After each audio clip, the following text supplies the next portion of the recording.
Fiscal planning. Fiscal planning is not an intuitive skill when it comes to nurse managers.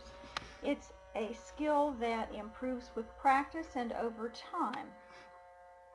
It's an important but often neglected dimension of planning, and this may have to do with the fact that for so long, nurses really didn't play a big part in the financial management of units and or organizations. Fiscal planning should also reflect the philosophy, goals, and objectives of the organization.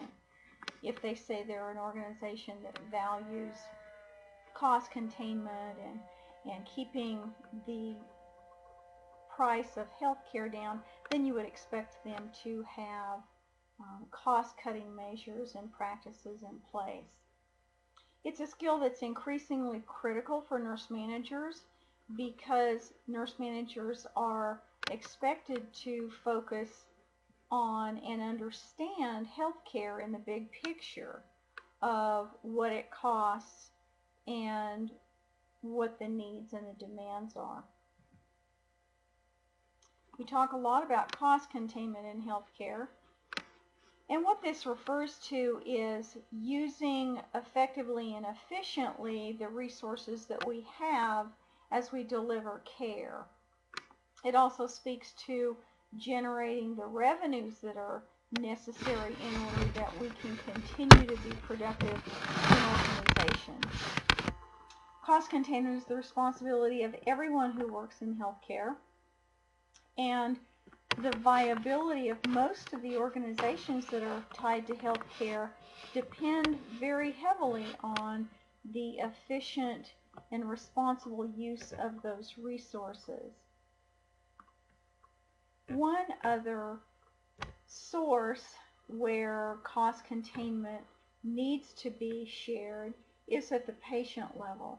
If we as professional nurses can help educate our patients to how they can be part of helping contain costs in health care by using it wisely, following directions that they're supposed to follow if they're given them by their physician, taking medications the way they're supposed to, changing lifestyle habits if necessary in order to promote better health or to minimize the damage done to their health by some health practices.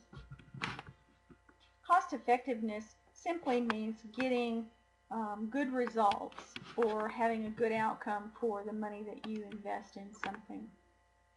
Expensive items can be cost effective and inexpensive items may not be. This is just as true in healthcare as it is in our day-to-day lives. If you spend a little bit more on certain things, they will last longer, they're better built perhaps.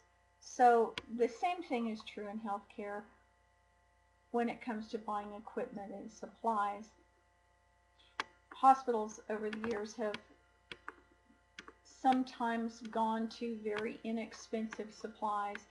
I remember one facility where I worked where they started buying really cheap gloves, and they were going to save a lot of money because gloves are one of those commodities that get used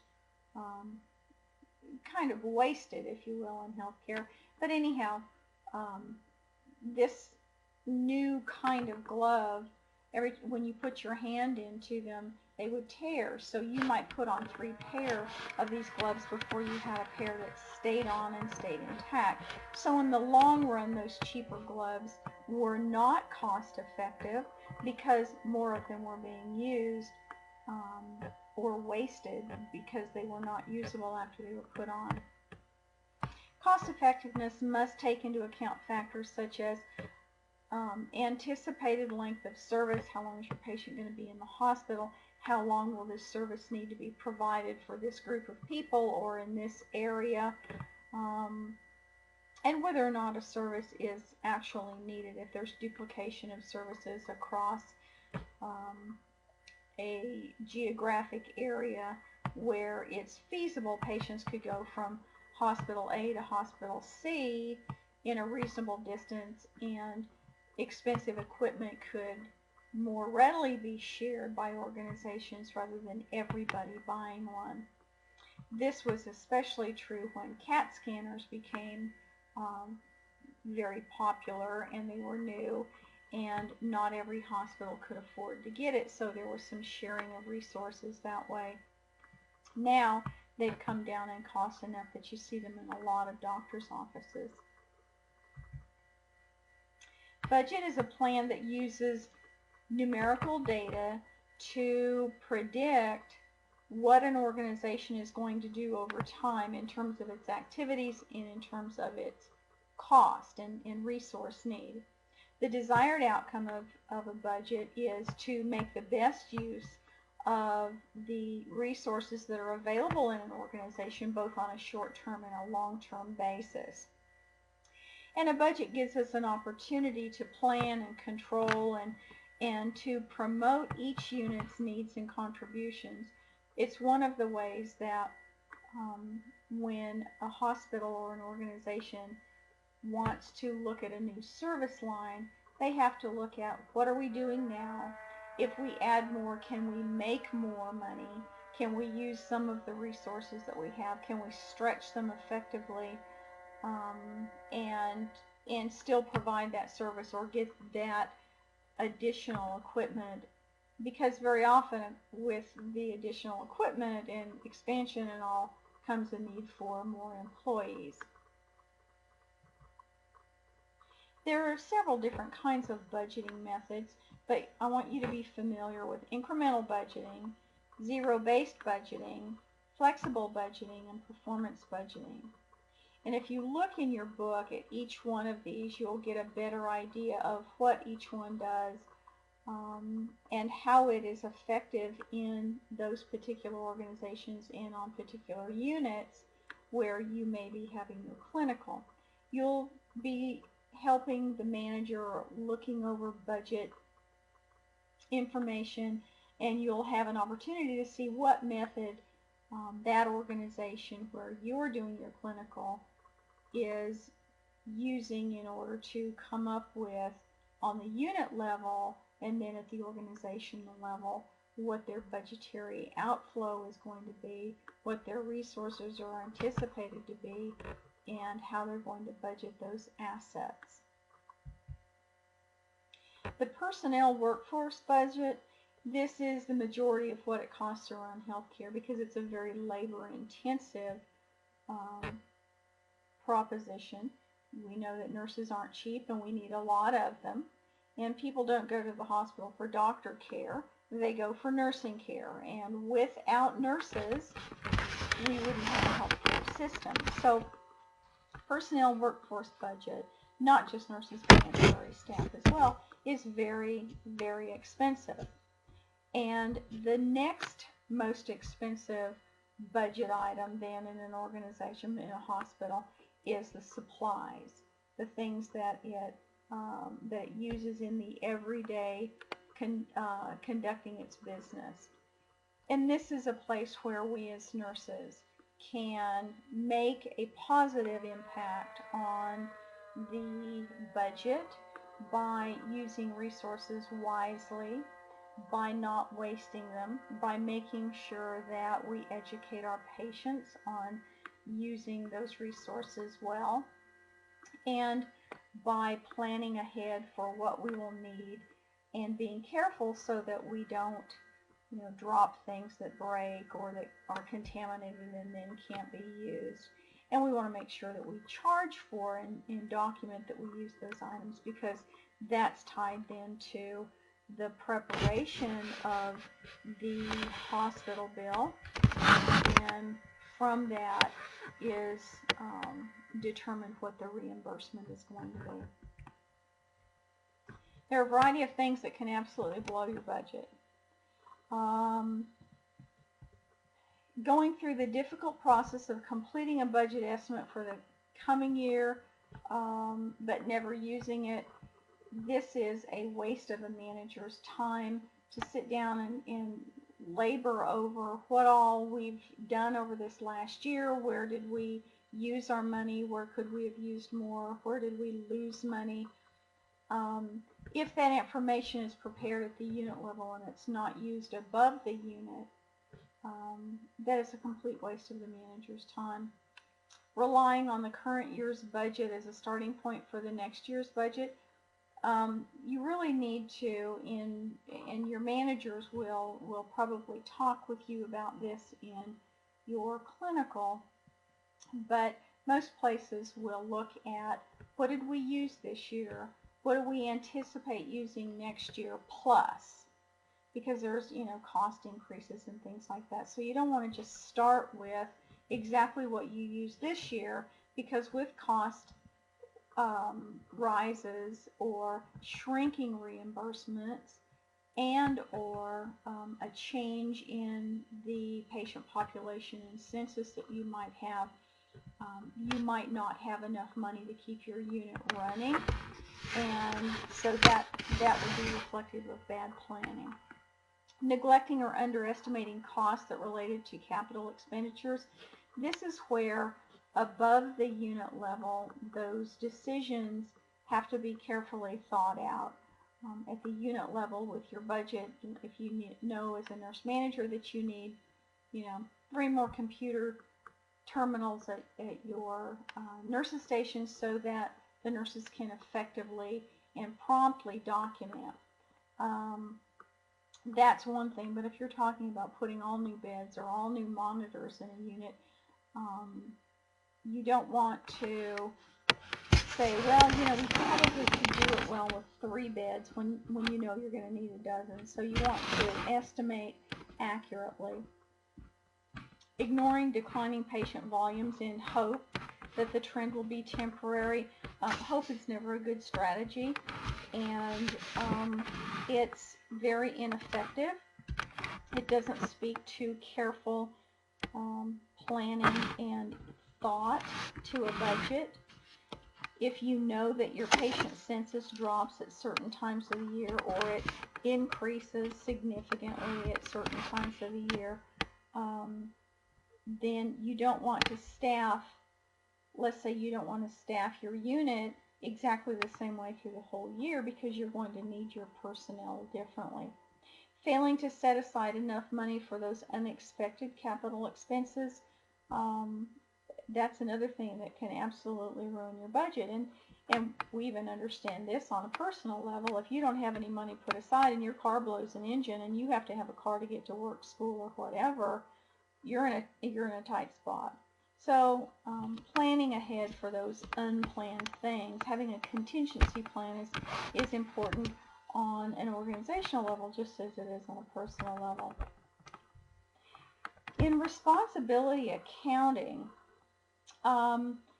everywhere in the organization where there's revenues, expenses, assets, and liabilities, someone has to account for those. Someone has to take responsibility for keeping track of those things. You want your revenue, obviously, and your assets to increase and to exceed what your expenses are. If it's happening the other way around, then of course you want to know why, and you want to determine some appropriate strategies for turning that around. As a corollary, the person with the most direct control or influence over those financial elements needs to be the individual who's accountable for them. Now, at the unit level, this is typically your nurse leader, your nurse manager.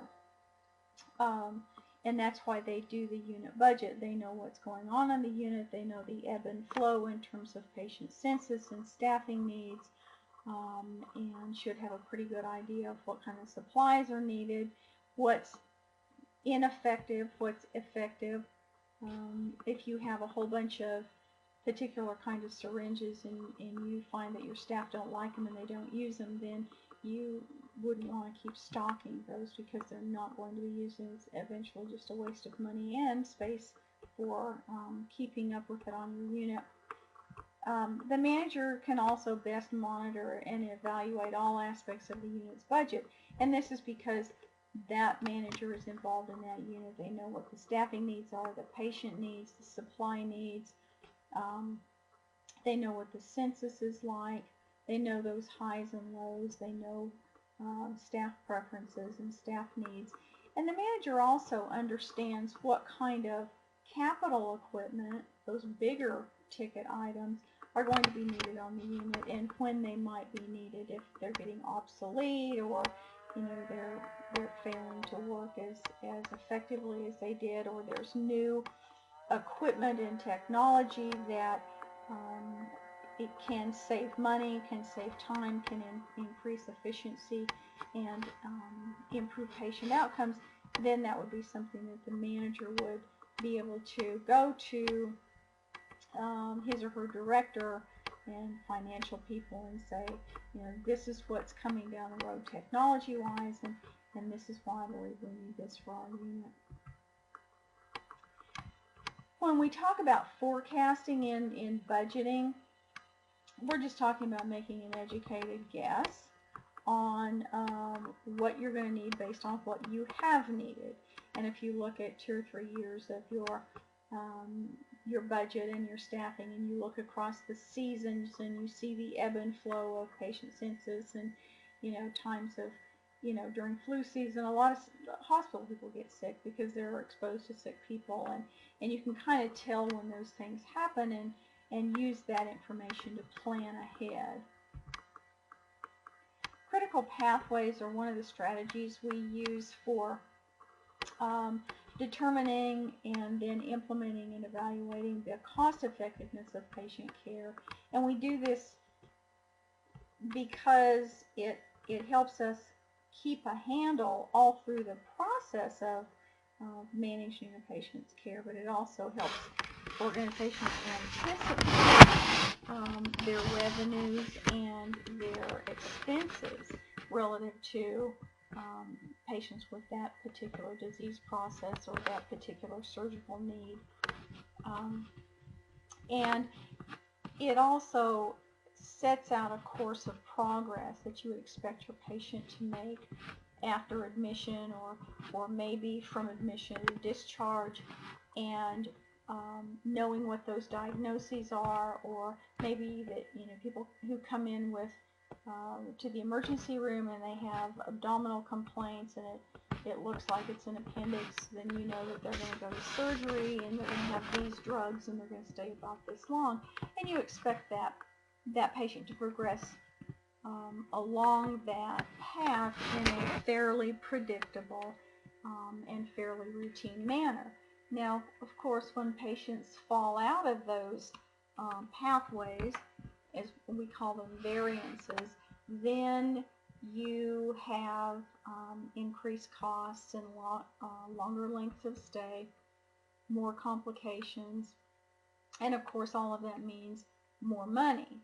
And with the shrinking reimbursements and the focus on hospitals using expenses wisely and managing patients effectively, it's even more important than ever that we as nurses are part of keeping patients on that pathway from point A to discharge, so that the money that the organization gets for that particular patient's care in a group, they get paid in a cluster, that the care that's actually delivered in order to get that patient from admission to discharge doesn't cost more than what that reimbursement is. In 2013, you can see here how Medicare costs per beneficiary, that's per person, played out in terms of the type of Medicare plan that they had, what that cost them every month, what those add-on pieces were, if they had the hospital part and they had hospital deductible. But what this gives you an idea is not only what is it costing a person who's on Medicare, and most people who are on Medicare are in advanced years. They're not 100, I don't mean that, but they're getting on in years. And we all know that the older people get, the more costly their health care becomes, because they use more and they use it longer. We also think of chronic illnesses and things that we see changing in the dynamics of the health of our nation. We have, rising obesity. We have children who are extremely obese. We have children who are having joint problems because of obesity, children who are diabetic. We see a lot of asthma. And the sooner those chronic diseases start, the more costly that individual's care is going to be over a greater period of time, as opposed to happening when they're in the Medicare years, if you will. So this kind of gives you an idea of how that all plays out, what the hospital makes, how long someone can stay in the hospital, and why there is so much focus on cost containment for all patients. But if Medicare is pretty much the standard of what other insurance companies pay in terms of reimbursement, you can see how this information is important to know in healthcare organizations. There are different types of managed care organizations. There were HMOs, health maintenance organizations, and there's point of service, exclusive provider organizations, preferred provider organizations. All of these were ways that were developed in order to manage the rising cost and to kind of keep a gate on it, if you will. For a while in healthcare, we saw that most people had a primary care physician who ended up being the gatekeeper for the rest of their health care.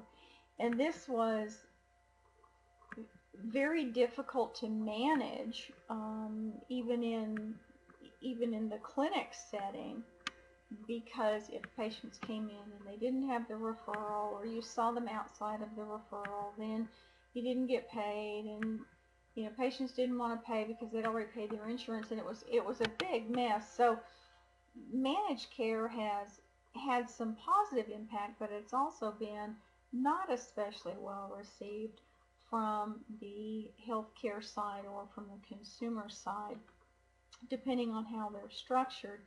And there's been a lot of change in how they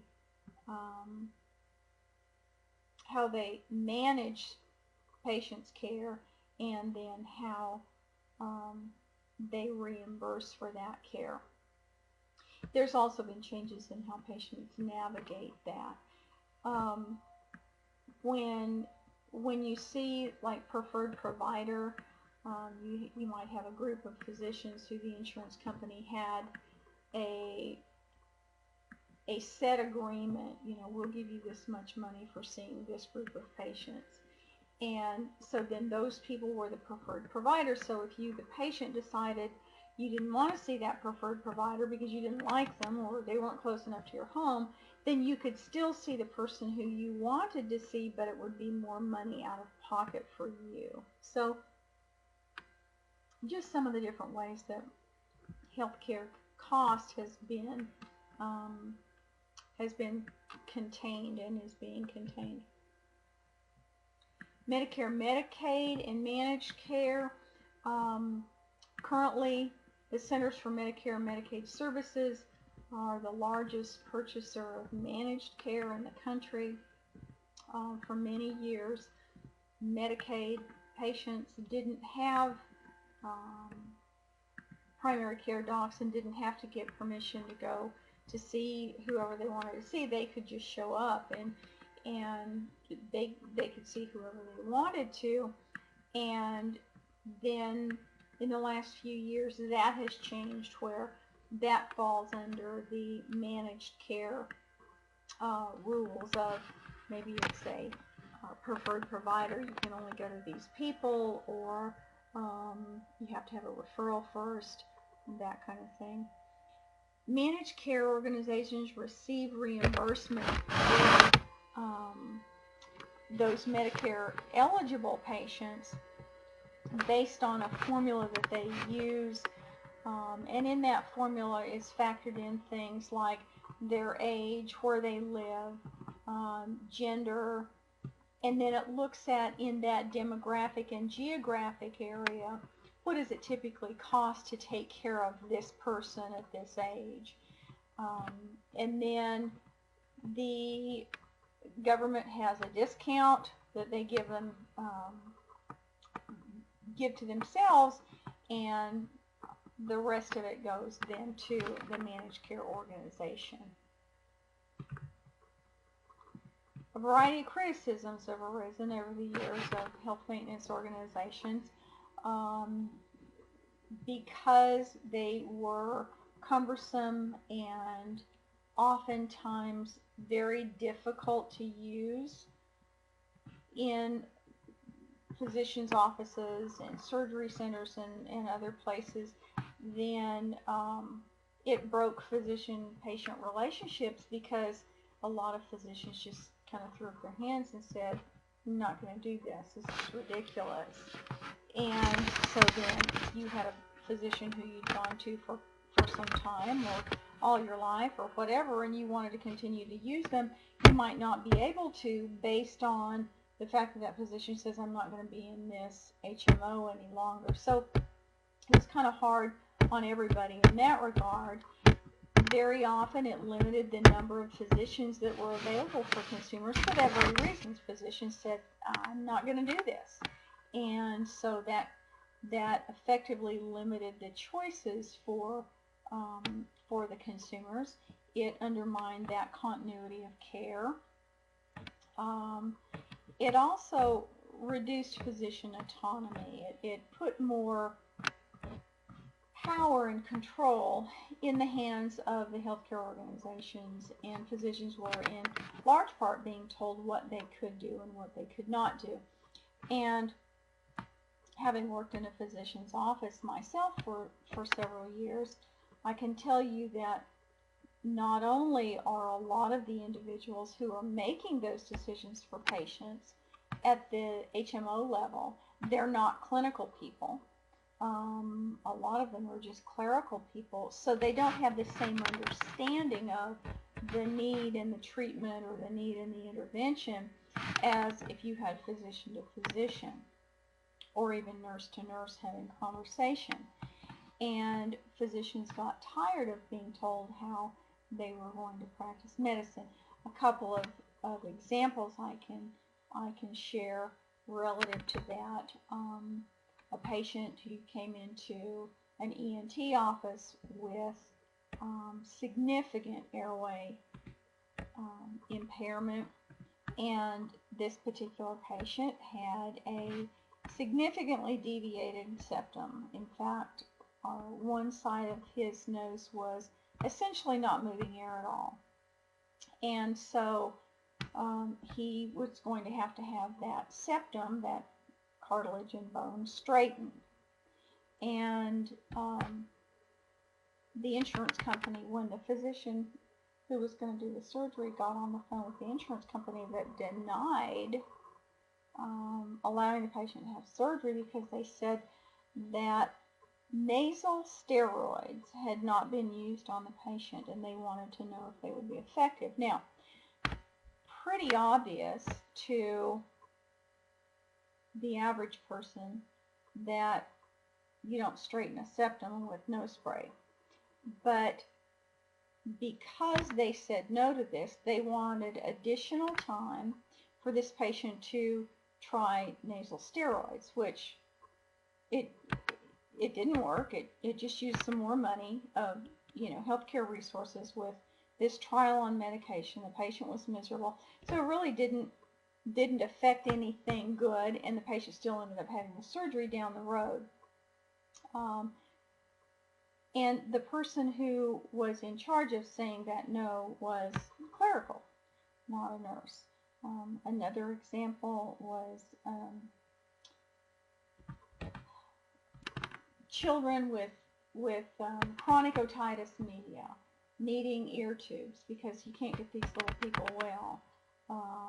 And at some point you can give them all the antibiotics you want, and they're just not going to get well because they need to have tubes put in their ears, they need that gunk cleaned out of their ears. And insurance companies saying, no, because this child has only been on 5 antibiotics and there are 7 on our list, and so no, you can't go have surgery, no, you can't go see a specialist. So there were some things that didn't play out very well for patients or for providers.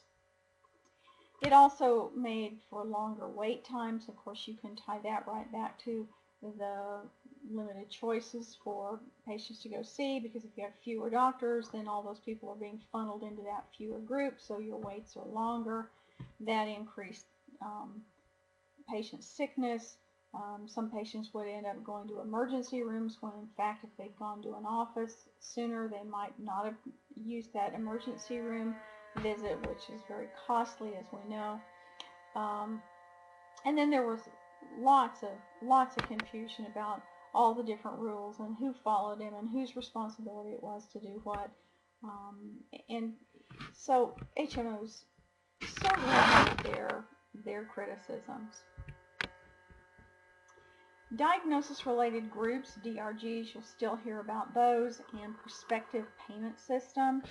The DRGs are predetermined payment schedules that relate to a particular treatment of a patient's condition. Like I mentioned, the appendicitis, coming in for an appendectomy.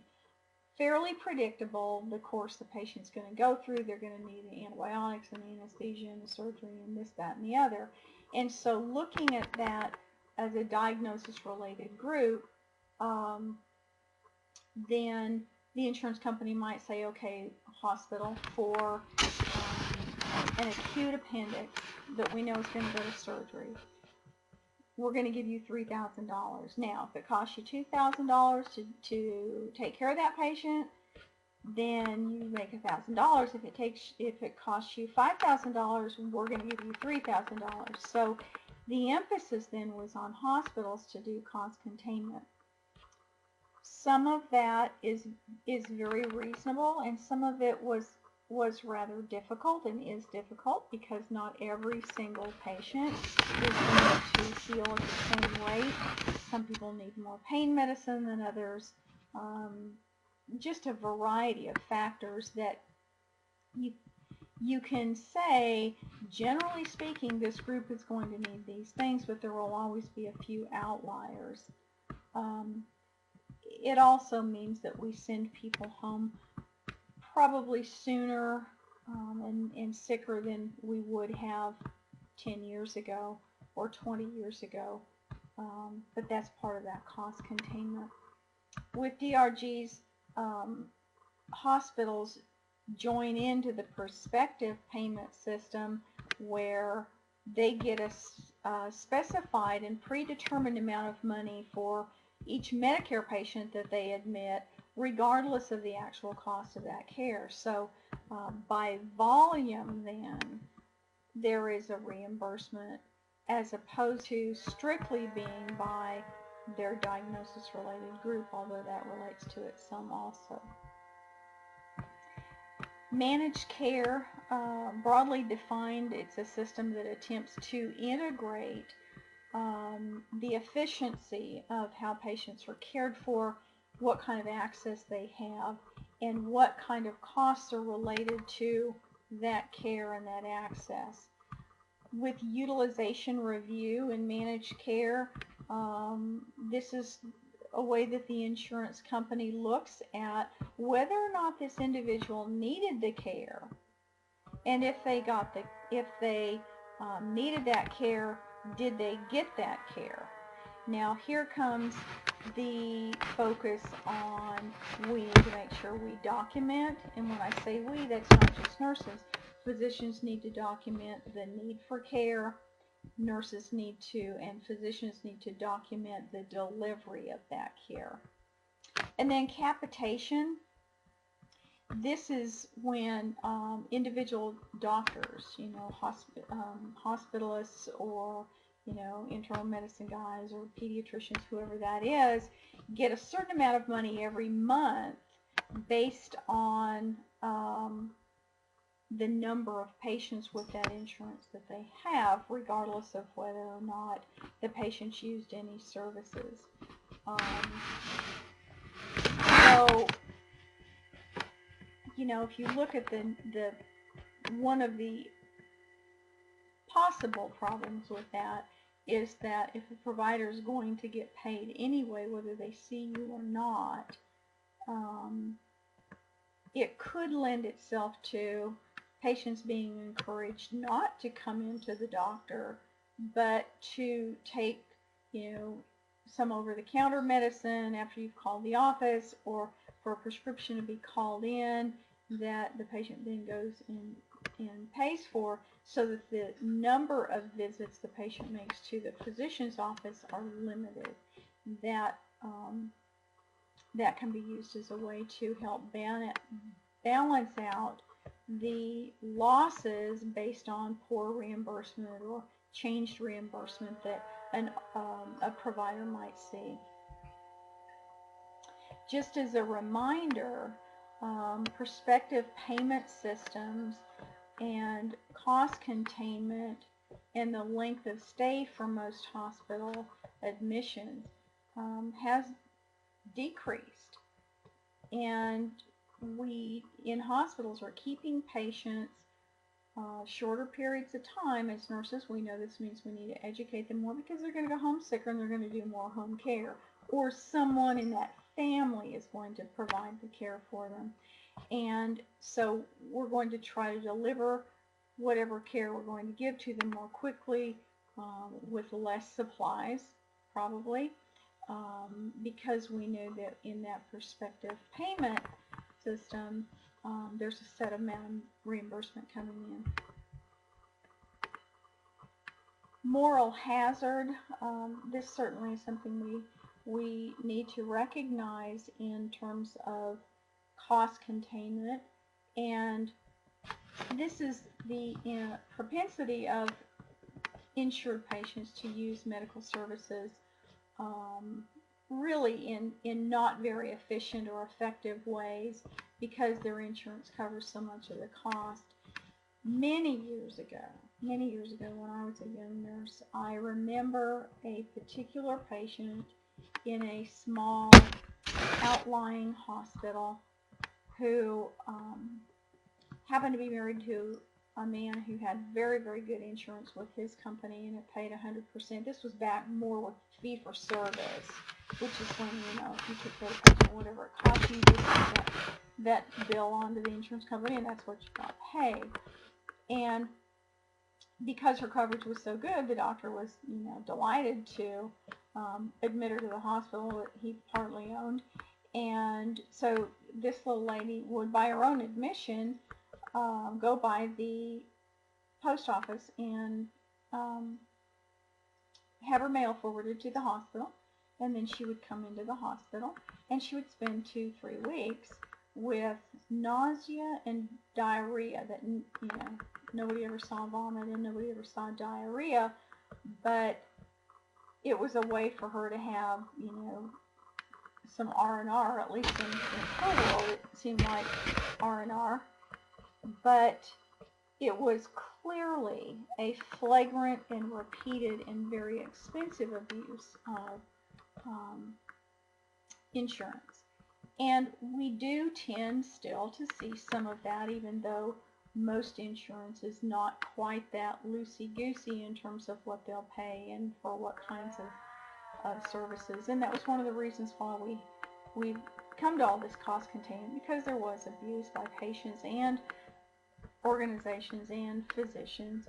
But if you look at the flip side, if the patient has no input into, no financial or personal input into the efficient use of those services, because they're free or because they don't cost the patient much of anything, then you kind of are sending the same message in terms of the possibility of abuse, because when something is readily available, we don't think about using it wisely or efficiently or judiciously because it's just there. So the moral hazard can encompass a variety of individuals and organizations and ways of thinking. The Patient Protection and Affordable Care Act is going to be phased in over a 4-year period. It has developed a new Patient Bill of Rights, even more succinct bundling of payments, the development of accountable care organizations and hospital value-based purchasing. There will also be a lot of medical homes in this model. Nurses are probably going to be the ones who do the bulk of the care provision in those, and even the leadership in those medical home models, and then a change to the health insurance marketplace.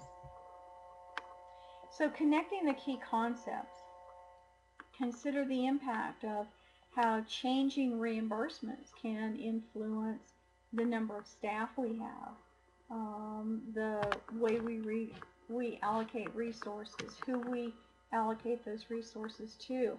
When we talk about ethical dilemmas, cost containment, and some of these restructuring things put us right in the middle of some of those ethical dilemmas. And then certainly what is the impact of that on budgets, whether it's an organizational budget or a unit budget. Think about the importance of patient education in context of these shrinking healthcare resources. What kind of responsibility does that add to us as professional nurses in terms of educating patients and their families in healthy lifestyle, healthy life choices, maintaining quality of their health, following directions, how if we're sending them home sicker from the hospital and sooner from the hospital, what is it we need to tell them and what kind of resources do we need to connect them with so that they can maximize their wellness outside of the acute care setting. And then consider the ethical implications related to long-term and chronic care and resource allocation. We have an aging population, and the more reimbursements shrink, that's going to affect an aging population even more significantly because they are the ones who tend to be the higher consumers of our healthcare resources.